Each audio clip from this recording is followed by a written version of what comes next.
নবীরে মন দিয়ে বেলাল হাবশী শারীরিকভাবে নির্যাতন পাইয়া নবীরে ভোলে না।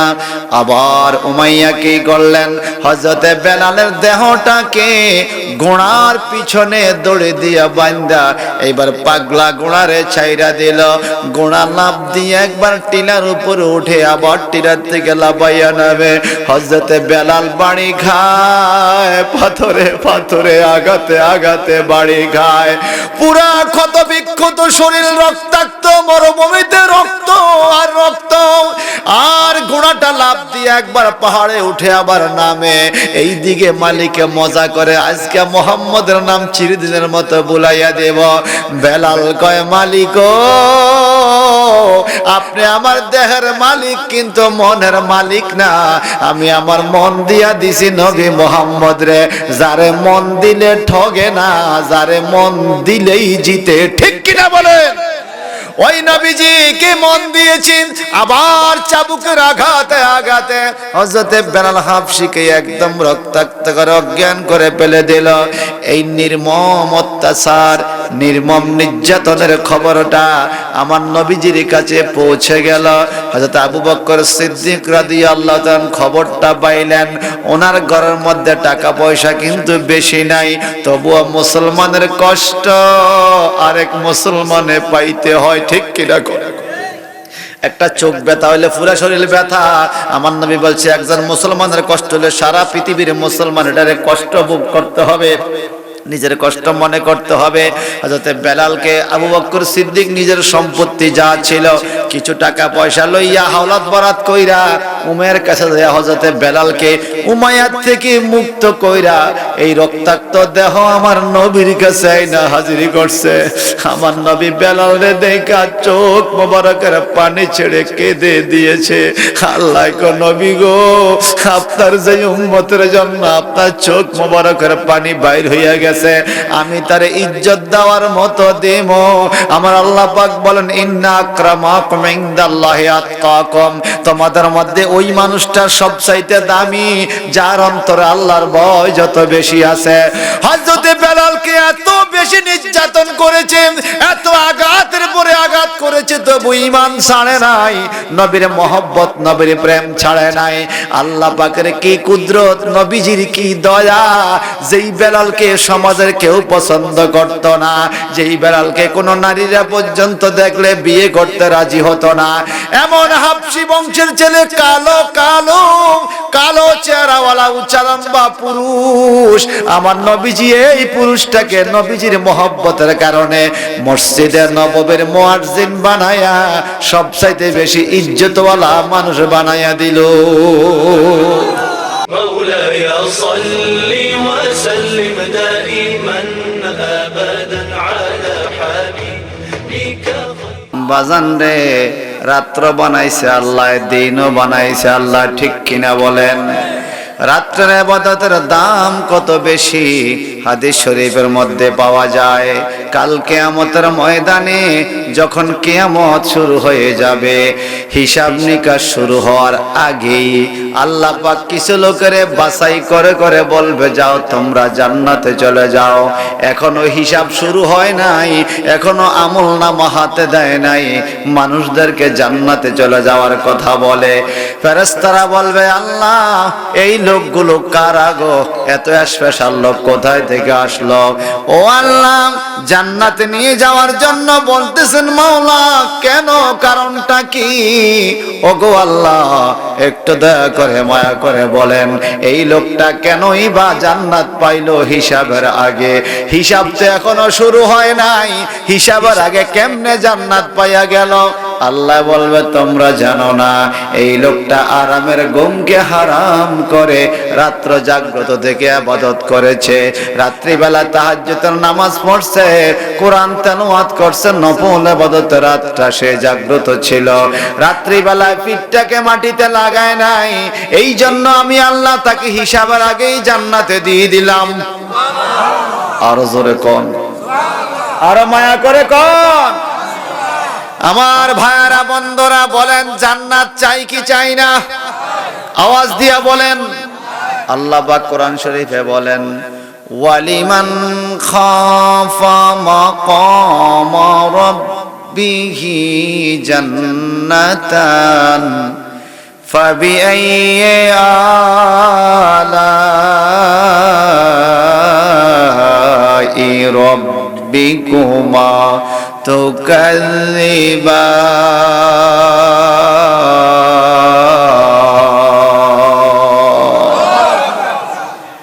যার অন্তরে আল্লাহর ভয় আছে আল্লাহ বলেন ওয়ালিমান খাফা মাকামা রাব্বিহি জান্নাতান কাল কিয়ামতের ময়দানে আল্লাহর সামনে দাঁড়াইবার ডর দাঁড়াইবার ভয় যার অন্তরে আছে এই ভয় রাইখা যদি সে দুনিয়াতে নেক আমলগুলো করে গুনাহ থেকে বাঁচিয়া থেকে আল্লাহ বলে জান্নাতান তার জন্য দুইটা জান্নাত থাকবে জান্নাতুন মানে একটা জান্নাত জান্নাতান মানে দুইটা জান্নাত একজন রে আমার আল্লাহ দুইটা জান্নাত দিয়ে দিবে একটু বড় করে কোন সুবহানাল্লাহ আরো জোরে কোন সুবহানাল্লাহ এই জান্নাতের নিয়ামতের খবর পাইয়া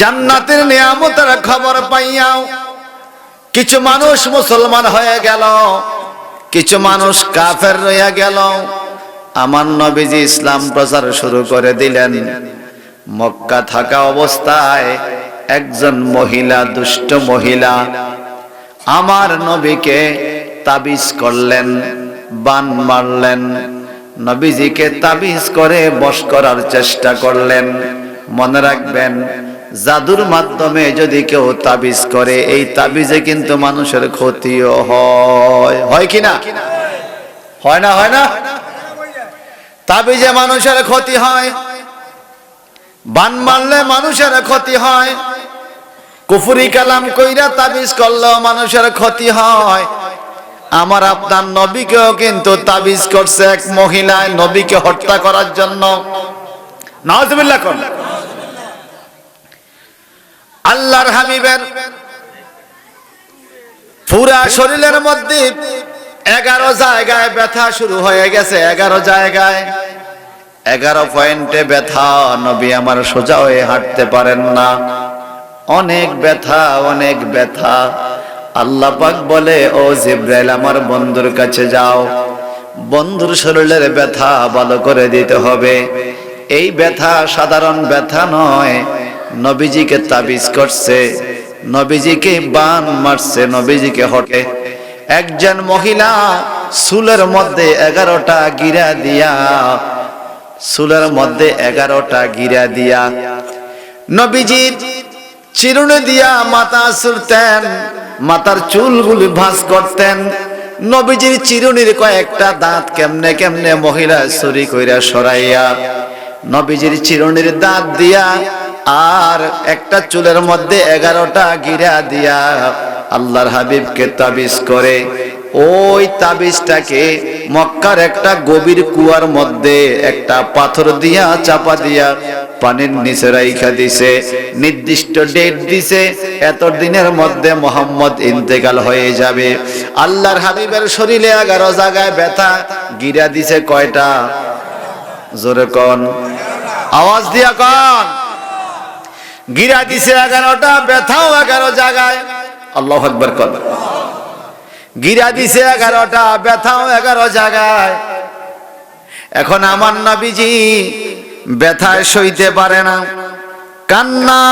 কান্না নবীজি দেহের মধ্যে ব্যথা আল্লাহর হাবিব টেনশনে পড়ে গেলেন এই ব্যথা কিভাবে দূর করা যায় আমার আল্লাহ জিবরাইল আমিনকে পাঠাইলেন জিবরাইল রে আমার বন্ধুর কাছে চলে যাও যে বলো কুল আউযু বিরাব্বিল ফালাক সুবহানাল্লাহ মিন শাররি মা খালাক ওয়া মিন শাররি গাসিকিন ইযা ওয়াকাব ওয়া মিন শাররিন নাফাসাতি ফিল উকাদ ওয়া মিন শাররি হাসিদিন ইযা হাসাদ আল্লাহু আকবার কান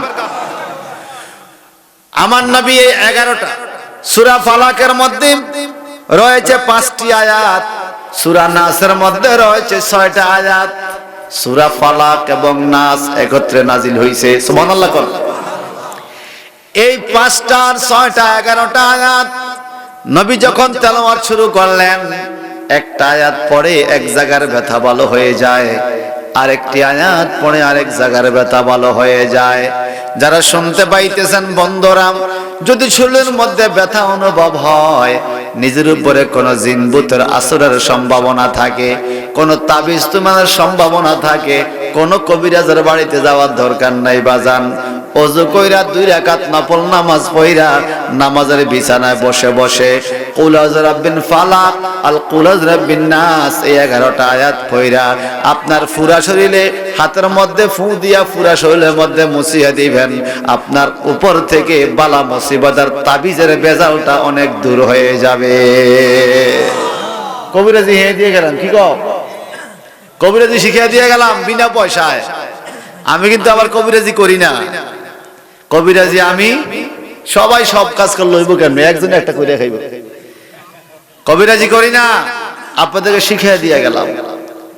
সূরা ফালাক সূরা নাস পড়া হাতের মধ্যে দম নিয়ে পুরা শরীরে মুছবেন 3 বার, নামাজের বিছানা বৈশা নামাজ পড়া দেখবেন কিসের তাবিজ তুমান সব শেষ হয়ে গেছে, তাবিজ তুমান সব শেষ। আমার আল্লাহ বলেন, হুজুর আপনি বলেন কুল আউযু বিরাব্বিল ফালাক, আমি আশ্রয় চাই ওই রবের কাছে যিনি সকাল বেলার রব। সুবহানাল্লাহ বলেন তো, সকালের রব কে, বিকালের রব কে? এখন এখানে সকাল বেলার রব এই কথা কেন বলছে বাজান, কারণটা কি? আমার আল্লাহ কোরআন শরীফে কয় ওয়াল ফাজরি, ফজরের টাইমের কথা আছে, ওয়াল আসরি আসরের টাইমের কথা আছে, ওয়াল লাইলি রাত্রির টাইমের কথা আছে, ওয়াদ দুহা মধ্যাহ্নের কথা আছে। ফজরের টাইমের পরে সকাল বেলার খোদা কেন কয়?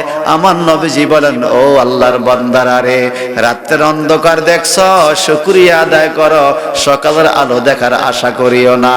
হয়তো এই রাত্রটাই তোমার জীবনের শেষ রাত্র হতে পারে। আগামী দিন সকালে সূর্যের আলো দেখলে বুঝবা তোমার তকদির ভালো, তোমার আরেকটা দিন আল্লাহ পাক বাঁচাইয়া রাখছে, আরেকটা দিন আল্লাহর ইবাদত করতে পারবে। একটু জবানটা বড় করে কোন তো আল্লাহু আকবার। আজকে যে আমরা রাত্রের অন্ধকার দেখছি, সকালে আলো দেখার কোনো গ্যারান্টি আছে? কথা কন না, আছে আছে।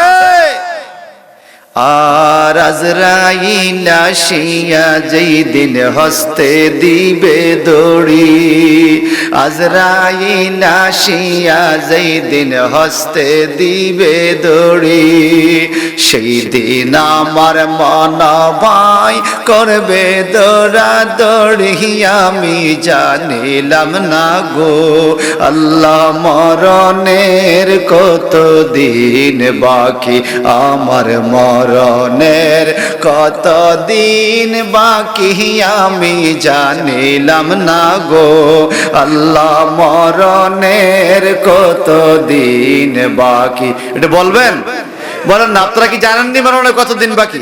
বলেন না, আল্লাহ মরণের কত দিন বাকি, আমার মরণের কত দিন বাকি, আমি জানিলাম না গো আল্লাহ মরণের কত দিন।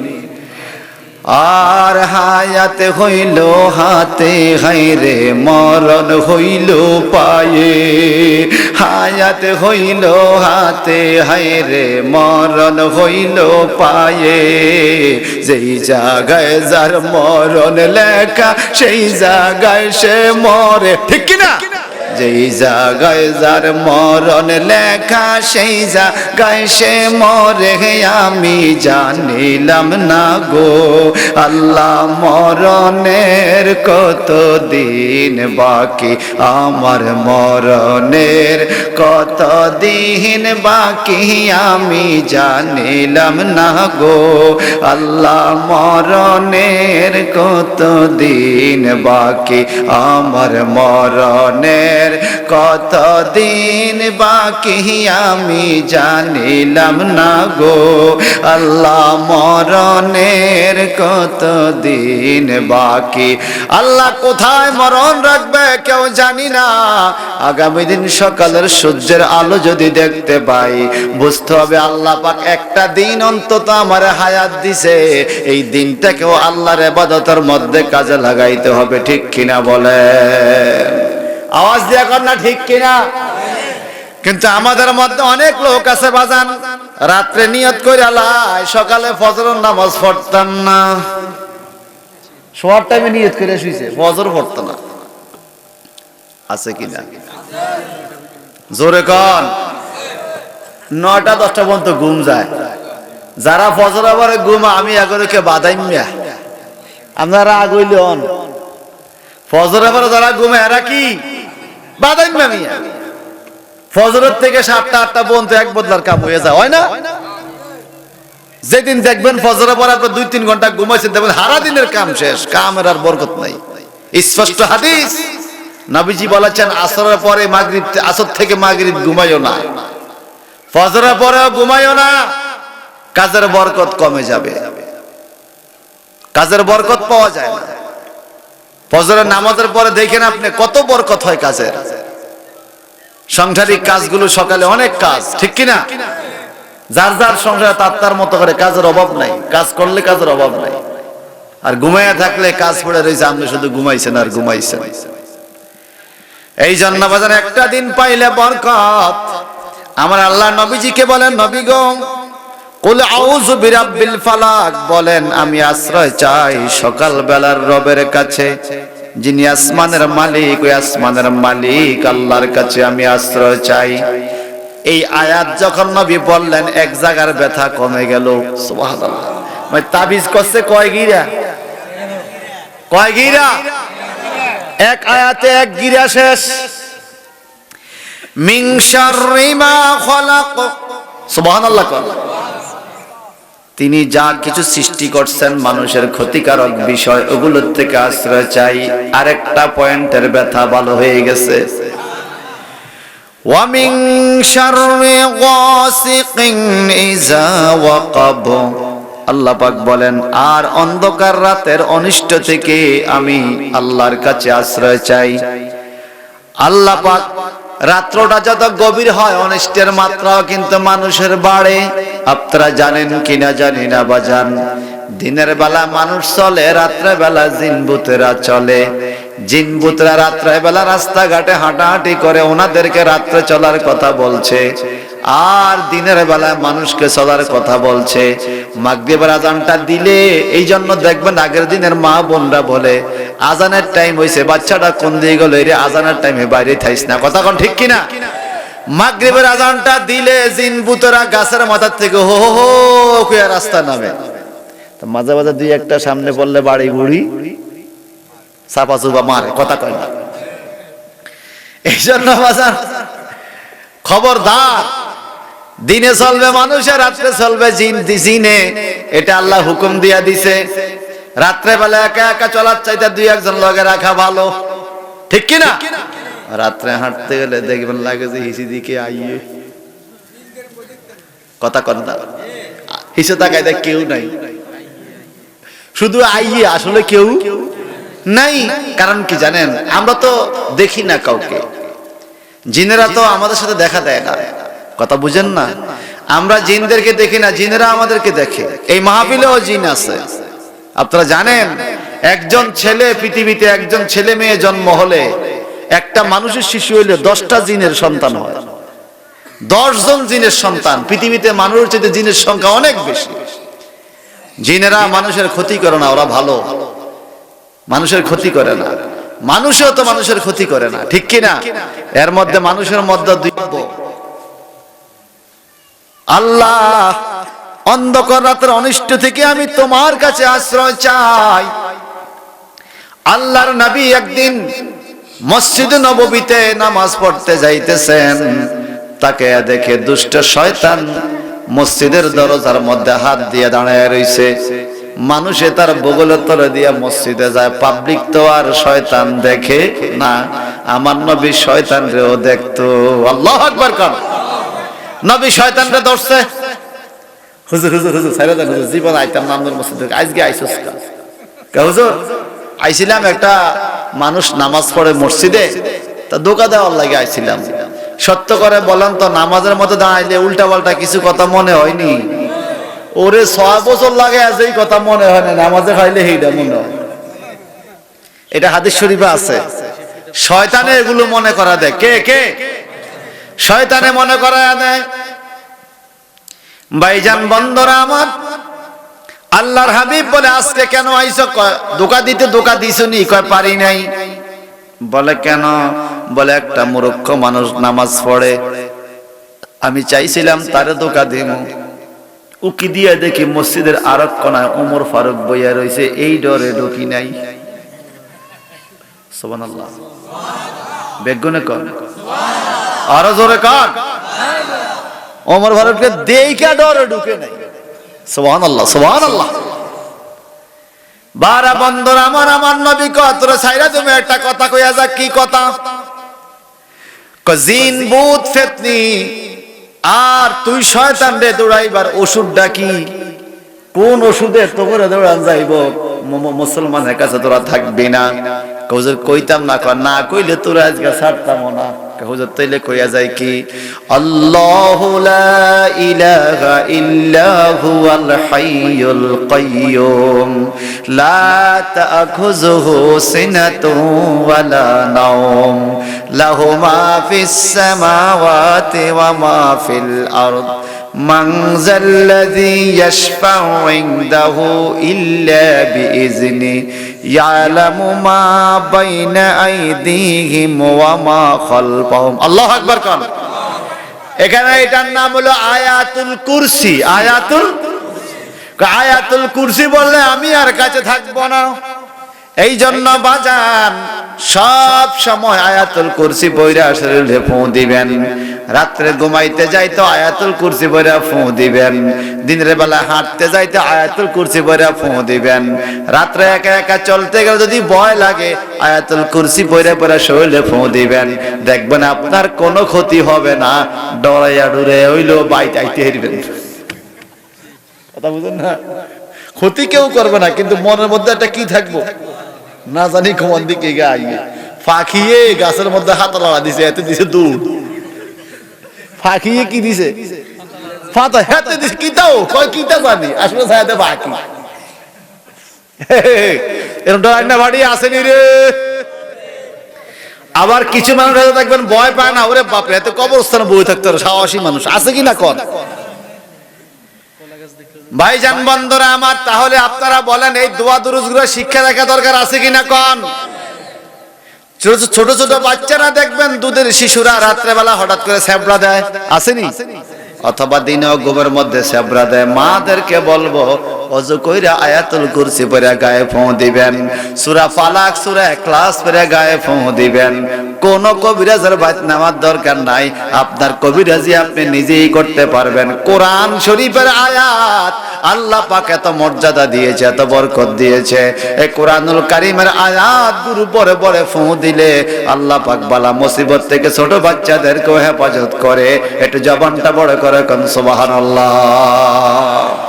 আমি শেষ করে দিচ্ছি বাজান। আল্লাহ পাক বলেন যখন 3টা আয়াত বলল 3টা গিরা খুলে গেল, নবীজির 3 জায়গার পয়েন্টের ব্যথা বলা হয়ে গেল। ওয়া মিন শাররিন নাফাসাতি ফিল উকাদ, এবং জাদু করার উদ্দেশ্যে গিরা ফু দেওয়া অনিষ্ট থেকে আমি আশ্রয় চাই।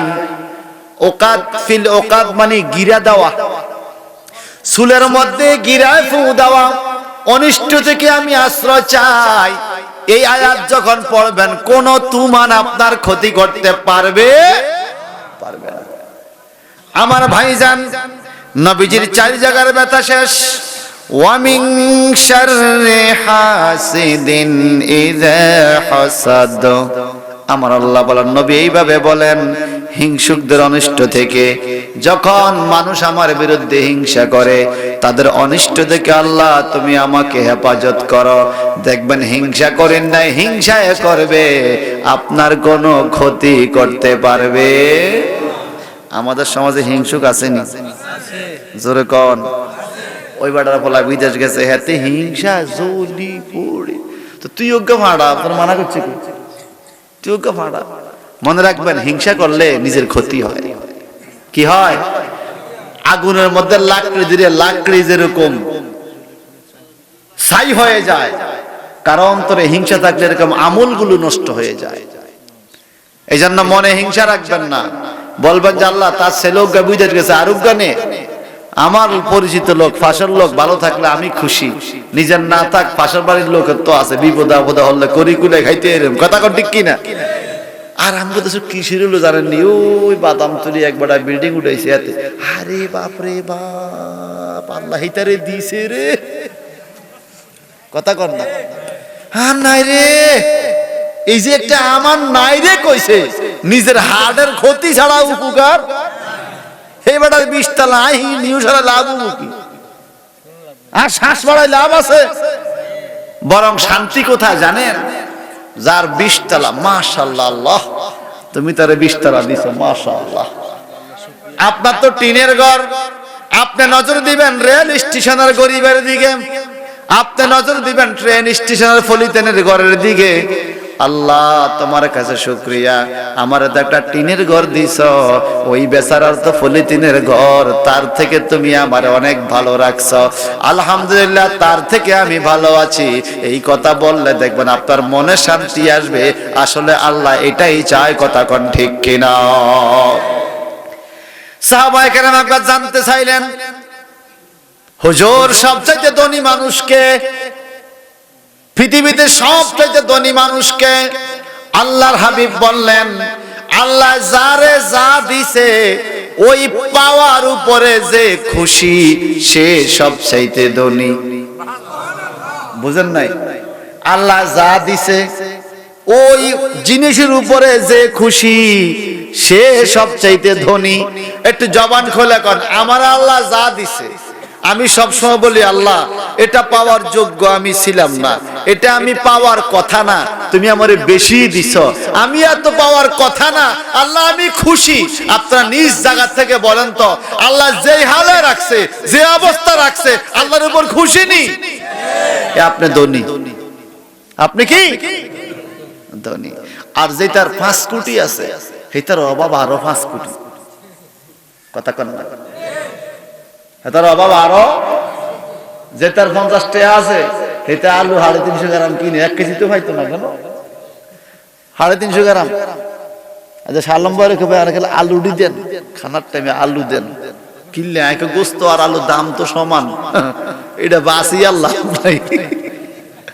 আগে তো বাইসতো, এখন আর বাসা না, এখন আলু আর গোস্ত সমান হয়ে গেছে, কথা ঠিক কিনা? ভাই সাহেব সত্যি করে বলেন, শেষ একদম মাহফিল শেষ পর্যন্ত 12টা বেজে গেছে, বলেন তো আল্লাহ যা দিছে এটার উপর খুশি নি? দেখি কত খুশি। আমি বলতেছি আলহামদুলিল্লাহ। আপনি ধনী। হাতকে দিছে, পাওকে দিছে নাকি দেয় নাই? খোদা তোমার হুকুম তরক করি আমি প্রতিফায়, তবু আলো দিয়ে বাতাস দিয়ে বাঁচাবে বান্দা, বাঁচানি? শ্রেষ্ঠ নবী দিলে মোরে তরিয়ে নিতে রোজ হাসরে, পথে না ভুলি তাই তো দিলে, পথে না ভুলি তাই তো দিলে, পাক কোরআনের বাণী খোদা তোমার মেহের, বলো না খোদা। এই যে মুখ দিয়া কইতেছেন মেহরবানি ডাকার, বহুত লোক আছে জবান নাই, কইতে পারো না, ঠিক কিনা? বলেন খোদা তোমার এই সুন্দর ফুল সুন্দর ফল মিঠা নদীর পানি খোদা তুমি কতই দিলে রতন ভাই বেরাদার পুত্রা সজন খোদা পেলে অন্ন যোগাও খোদা পেলে অন্ন যোগাও মানি চাই না মানি খোদা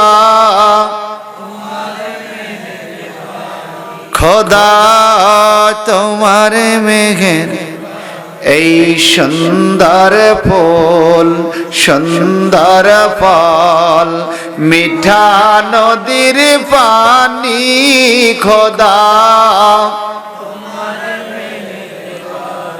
আল্লাহ তুমি আমাদের সকলকে শান্তি দান করো আল্লাহ তুমি আমাদের সকলকে ক্ষমা করো কুল আউযু বিরাব্বিল ফালাক সূরা ফালাকের ব্যাখ্যা শুনলেন তো এবার পরবর্তী আয়াত নাস আল্লাহ বলেন কুল আউযু বিরাব্বিন নাস নবী আপনি বলেন আমি মানুষের প্রভুর কাছে আশ্রয় চাই বলেন আমাদের প্রভুকে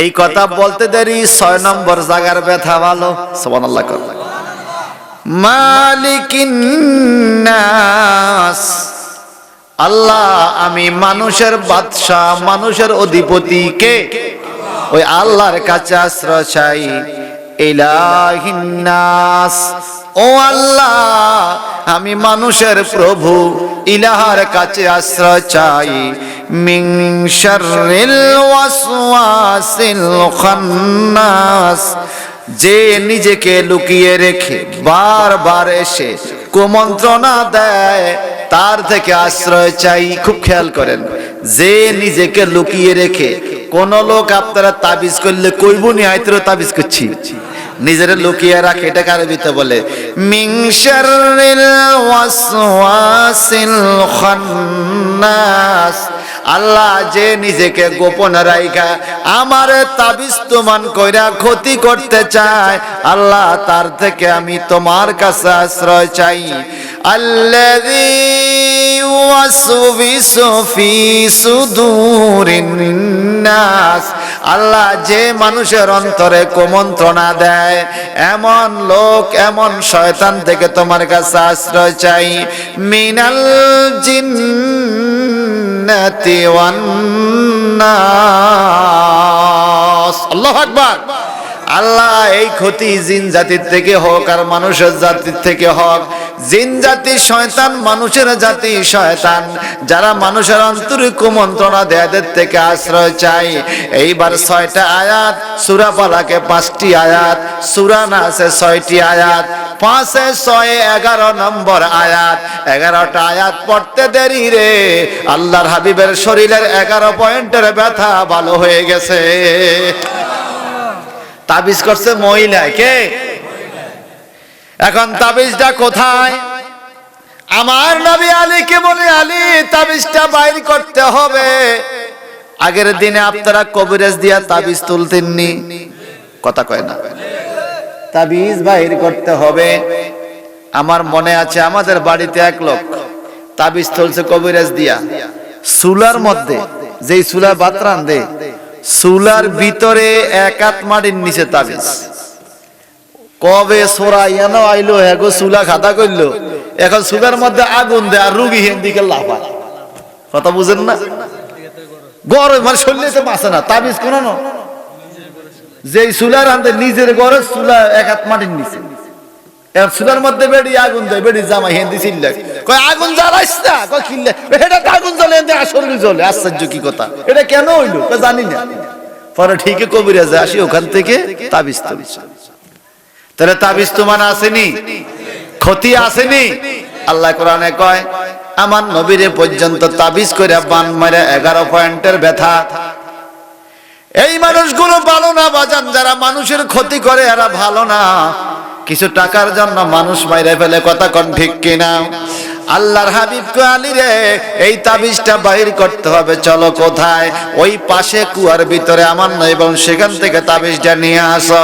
হযরত আলী রাদিয়াল্লাহু তাআলা আনহু কয় নবী গো এই কুয়ার পানি বড় বিষাক্ত, এই কুয়ার পানি খাইলে মানুষ বাঁচবে না, এই কুয়া ডুব দিতে গেলে শরীর ফুটিয়া যাবে, অনেক বিষাক্ত।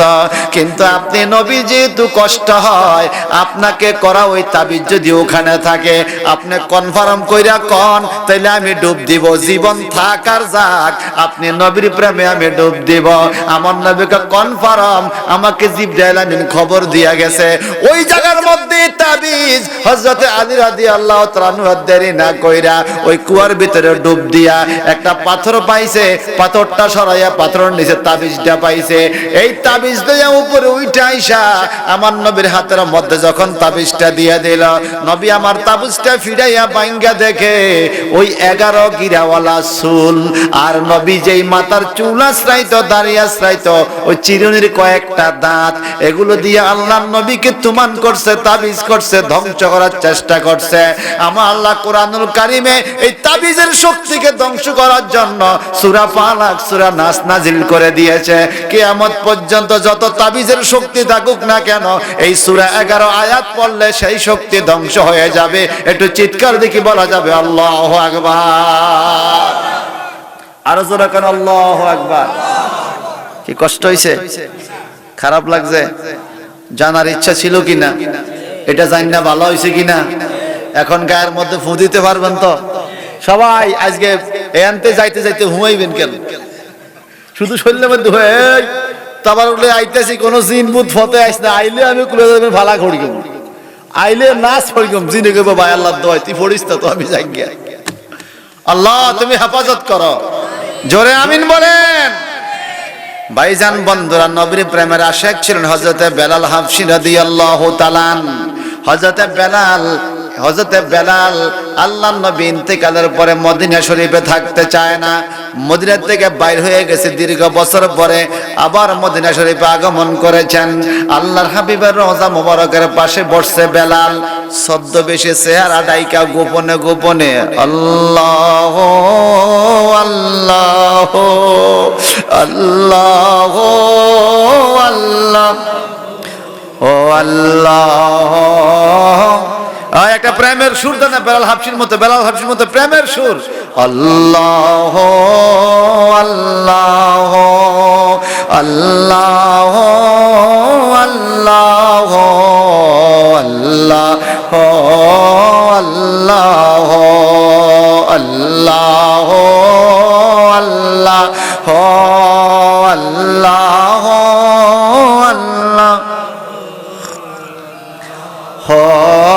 আল্লাহ ইয়া রহমান ইয়া আল্লাহ ইয়া রাহিম ইয়া আল্লাহ ইয়া হান্নান ইয়া আল্লাহ আল্লাহ আল্লাহ আল্লাহ আল্লাহ আল্লাহ আল্লাহ বলো আল্লাহ আল্লাহ আল্লাহ আল্লাহ আল্লাহ। সিটকা দেখুন আল্লাহু আকবার। হযরত বেলাল রাদিয়াল্লাহু তাআলা নবীর রওজা মুবারকের পাশে নবীর জন্য কান্দে, আল্লাহর জিকির করে গুনগুন গুনগুন গুনগুন করে বিনে বিনে কান্দে। চেহারা ডাইকা রাখছে কেউ চিনতে পারে না, চেহারা ডাইকা রাখছে কেউ চিনতে পারে না। হযরত বেলাল হাবশী নামাজের সময় হইল চেহারা ঢাইকা নামাজ পড়ে আর নবীর রওজা পাকের কিনারে বসে বসে শুধু কান্দে। একটু পরে কিছু লোক আইসা ওনার চেহারার কাপড়টা সরাইয়া দেখে হযরতে বেলাল। এই তো মদিনার মধ্যে কান্নার রোল পড়ে গেল। গম্ভীর সুরে প্রেমের সুরে যেই বেলাল আজান দিলে, মসজিদে নববীর আজানের সুর ফেরেশতারা আরশ আজিম থেকে শুনতো। ওই বেলাল হাবশী মদিনা আবার ফিরে আসছে। সকল সাহাবী বেলালের কাছে আইসা কয়, ও বেলাল গো, দীর্ঘদিন পর্যন্ত আপনার আজানের সুর শুনি না। আল্লাহর হাবিবের ইন্তেকালের 8-9 বছর পরে বেলাল হাবশী আবার মদিনা আসছে। চিৎকার দেখুন আল্লাহু আকবার। ও বেলাল, আপনার কণ্ঠের আওয়াজ দীর্ঘদিন শুনতে পারি নাই, একটু মহব্বত করেন, দয়া করেন, একটু আজান দেন। আপনার আজানের সুর আমাদের বড় ভালো লাগে, বড় পছন্দ হয়। হযরতে বেলাল চোখের পানি ছেড়ে কান্দে, আমি নবীজি থাকতে আজান দিছি, আর কোনোদিন আজান দেই নাই রে, এখন আমি আজান দিতে পারবো না, আজান দেওয়া সম্ভব নয়। কেন সম্ভব নয়? তোমরা আগে বলো। আমি তো পৃথিবীতে, নবীজি পৃথিবীতে হায়াতে যখন ছিলেন, আমি নবীজির দিকে তাকাইয়া তাকাইয়া আজান দিতাম, আশহাদু আন্না মুহাম্মাদার রাসূলুল্লাহ। এই কথা বললে আমি নবীর দিকে তাকাইতাম, নবী আমার দিকে তাকাইতো। এরে মদিনার মানুষেরা, আমি বেলাল এখন আজান দিব না, নবীকে তো দেখবো না। কয় না, তুমি আজান দাও, তোমার মুখের আজান শুনতে ভালো লাগে। বলে আজান দেবে, একটা শর্ত, তোমরা আমাকে নবী দেখায় দাও। নবী যদি দেখাইতে পারো আমি আজান দেব। হযরত আবু বকর সিদ্দিক, ওমর, ওসমান, আলী, সাহাবায়ে কেরাম, দিন দীর্ঘ বড় বড় সাহাবায়ে কেরাম আমার নবীর কাছে থাইকে বেলালের আজান শুনতেন। এখন 8-9 বছর পরেও বিভিন্ন সাহাবীরা আয়েশা নবীর আজান শুনতে চায়। ও বেলাল আজান দাও। বেলাল কয় না না, আমি আজান দেব না। আমি কেঁদে কেঁদে মসজিদে নবীর কাছ থেকে বাইর হয়ে যাইতে চায়। ওরে বেলাল, তুমি যদি আজান না দাও আমাদের কলিজা কান্দে, তোমার কণ্ঠে আজান শুনতে মন চায়। না না, আমি আজান দিতে পারবো না। বড় বড় সাহাবায়ে কেরাম অনুরোধ করে বেলাল আজান দেয় না। একটু পরে চিৎকার দিয়ে বলে, আমাকে বিরক্ত কইরো না, নবীর রওজা থাকতে দাও। কয় না, তুমি আজান দিতে হবে, তোমার মধুর আজান শোনার আমার বড় ইচ্ছা লাগে। একটু জবানটা বড় করে কোন আল্লাহু আকবার। ওঠো বেলাল মিনারাতে, সময় বয়ে যায়, দাও গো আজান মধুর সুরে, শোনবার মন চায়। মন চানি, দাও গো আজান মধুর সুরে, শোনবার মন চায়। ও আমার বেলগরে বাবারা, হাজীগঞ্জের বাজারা, আমি ছেড়ে দিচ্ছি গো। বেলাল হাবশী রাদিয়াল্লাহু তাআলা কান্দে, আজান দেয় না। সাহাবায়ে কেরাম বুঝাইতে চায় না, আজান দেব না। একটু পরে সাহাবায়ে কেরাম একটা সিদ্ধান্ত নিলেন, বেলালের কণ্ঠের আজান শুনতে পাবো আমরা, একটা কৌশল যদি অবলম্বন করি। বলে কি কৌশল? বলে হাসান হোসেনকে লইয়া আয়ো রে। হাসান হোসেন নবীজির আওলাদ, নবীর বংশধর। ইমাম হাসান হোসেন যদি বেলালকে আজান দিতে বলে, হযরত বেলাল কথা ফালাইতে পারবে না, আজান দিবে। ঠিক সাহাবায়ে কেরাম বেলাল রাদিয়াল্লাহু আনহুর কাছে নবীজির দুই কলিজার টুকরা ইমাম হাসান এবং হুসাইন রাদিয়াল্লাহু তাআলা আনহুমা, এই দুই ভাইকে নিয়ে আসলেন। হাসান হুসাইন দুইজন বলে, বেলাল আপনাকে নানাজি বড় মহব্বত করতেন, নানাজির মেহমান আইলে আপনি খাদিমদারি করতেন, নানাজির সংসারে আপনি কাজকর্ম করতেন, দয়াল নবীর সাথে আপনি যুদ্ধের ময়দানে গিয়েছেন, আল্লাহর নবী আপনাকে দিয়ে কাবা শরীফ উদ্বোধন করাইছে, আল্লাহর নবী আপনাকে মসজিদে নববীর মুয়াজ্জিন বানাইছে। ও হযরত বেলাল, মদিনার মানুষ দীর্ঘদিন পর্যন্ত আপনার কণ্ঠের আওয়াজ শোনার জন্য, আজান শোনার জন্য অপেক্ষায় আছে। বেলাল আপনাকে খুঁজে পায় না, আপনি কোথায় গিয়েছেন? বলে আমার নবী নাই মদিনায়, এই জন্য আমি বেলাল মদিনায় থাকতে ভালো লাগে না। আমি মদিনা নাই, নবী নাই বলে আমি আরেক দিকে চলে গিয়েছি। দীর্ঘদিন পরে মনে পড়লো নবীর জিয়ারত করে যায়। আমার নবী না বলেছেন, মান যারা কবরি ওয়াজাবাত লাহু শাফাআতি, যেই ব্যক্তি আমার রওজা পাক জিয়ারত করবে তার জন্য আমার শাফাআত ওয়াজিব হয়ে যাবে। আমি নবীর রওজাতে আসছি জিয়ারতের জন্য, আমাকে তোমরা বলিও না আজান দিতে। হাসান হোসেন রে, যদি আজান দিতে হয় নবীর সামনেই না দাও, নবীর না দেখলে আজান দিতে ভালো লাগবে না। একটু জবানটা বড় করে কেন আল্লাহু আকবার, আর জোরে কেন আল্লাহু আকবার। বেলাল বলে, আজান দিলে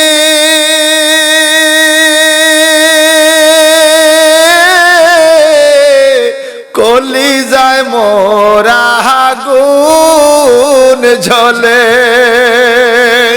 বেলাল বলে, আজান দিলে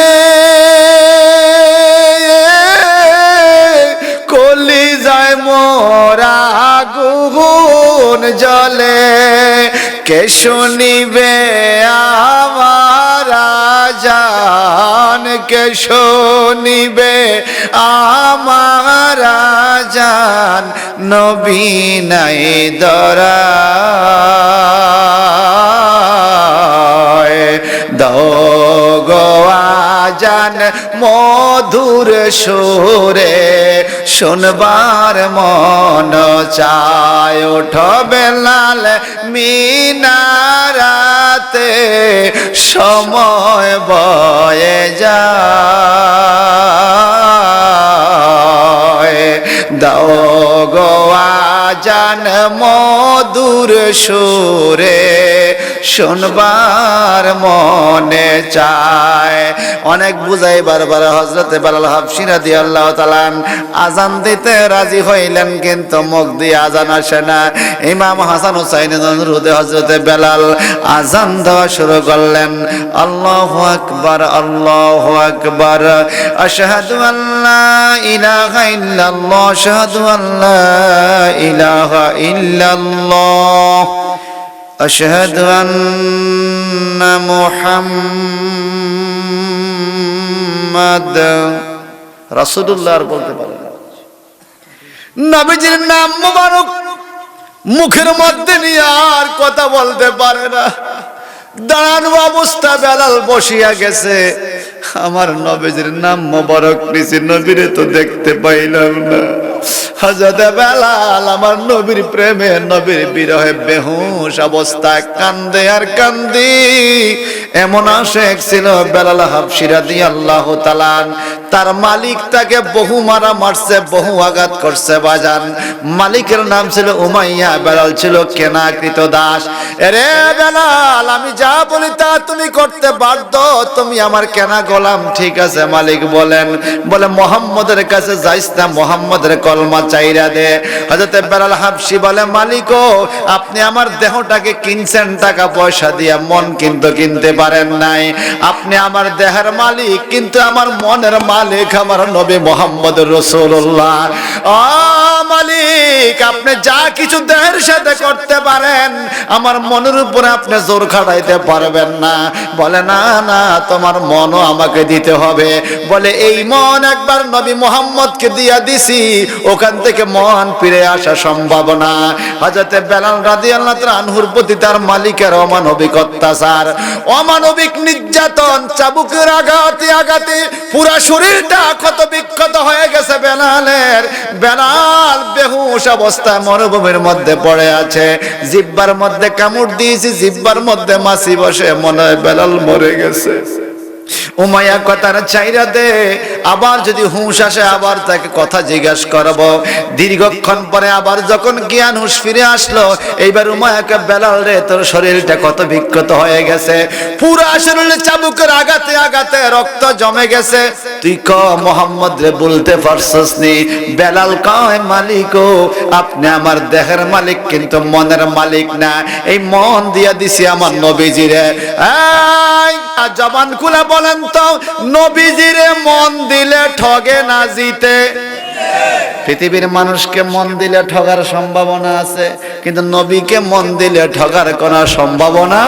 এই জন্য শায়ের বলে, মন যদি দিতে হয় নবীকে দিও, আহা মন যদি নবীকে দিও, তোমার কষ্ট যাত না নবী সইতে, তোমার দুঃখ যাত না নবী সইতে পারে না। ওই নবীজির মহব্বতে, ওই নবীজির মহব্বতে মিলাদ পড়িও, মন যদি দিতে হয় নবীকে দিও, আহা মন যদি।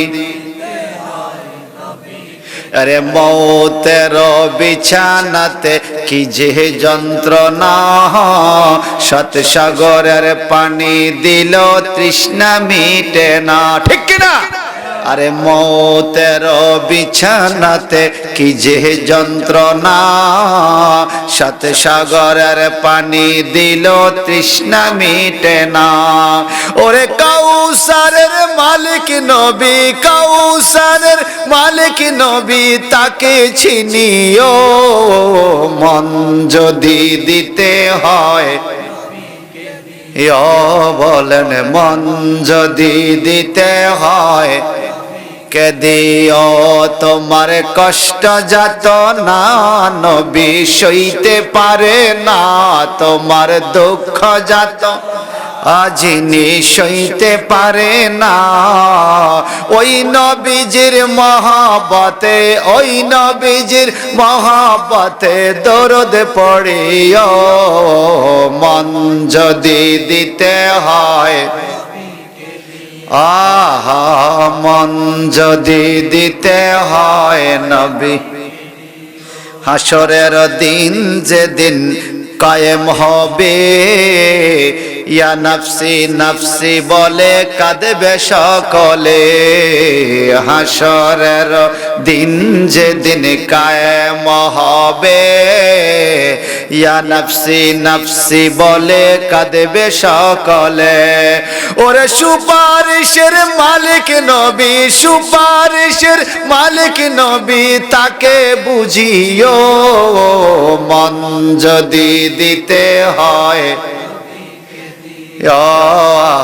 মন যদি দিতে হয়, নবীকে দিও তোমার কষ্ট যাত না, নবী সইতে পারেন না তোমার দুঃখ যাত না, যিনি সইতে পারে না।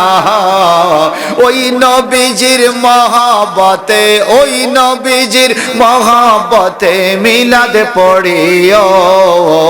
মন যদি নবীকে দিও, মন যদি দিতে হয়। বলেন তো বাজান, নবীরে মন দিলে ঠগে না জিতে? জোরে কন। আর দুনিয়ার মানুষের মন দিলে ঠগার সম্ভাবনাও থাকে। আল্লাহর নবীরে মন দিয়ে বেলাল হাবশী শারীরিকভাবে নির্যাতন পাইয়া নবীরে ভুলে না।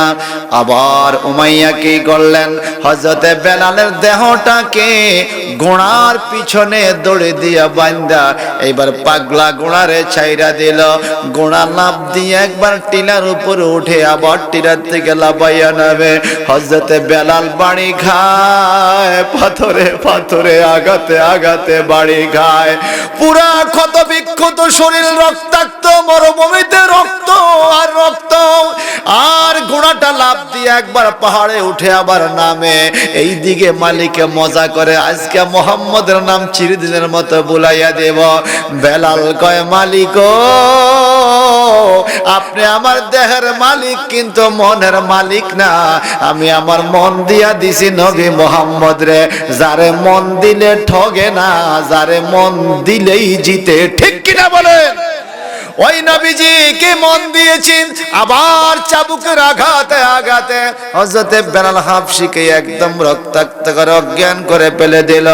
এই নির্মম অত্যাচার, নির্মম নির্যাতনের খবরটা আমার নবীজির কাছে পৌঁছে গেল।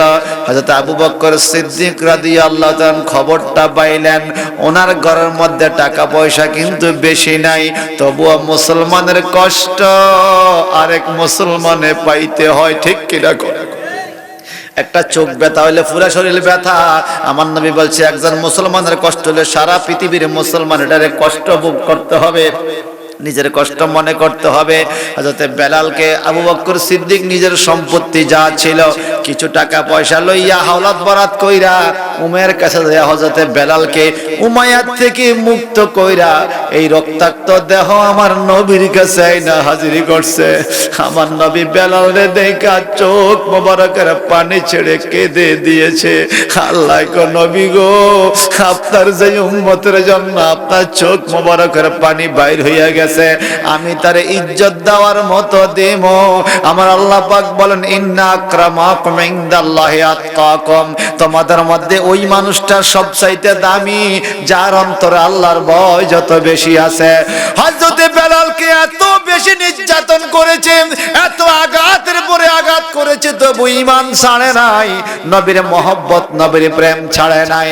আল্লাহ পাকের কি কুদরত, নবীজির কি দয়া, যেই বেলালকে সমাজের কেউ পছন্দ করত না, যেই বেলালকে কোনো নারীরা পর্যন্ত দেখলে বিয়ে করতে রাজি হতো না, এমন হাবশী বংশের ছেলে, কালো কালো কালো চেহারাওয়ালা উঁচা লম্বা পুরুষ, আমার নবীজি এই পুরুষটাকে নবীজির মহব্বতের কারণে মসজিদে নববীর মুয়াজ্জিন বানায়া সবচাইতে বেশি ইজ্জতওয়ালা মানুষ বানায়া দিল।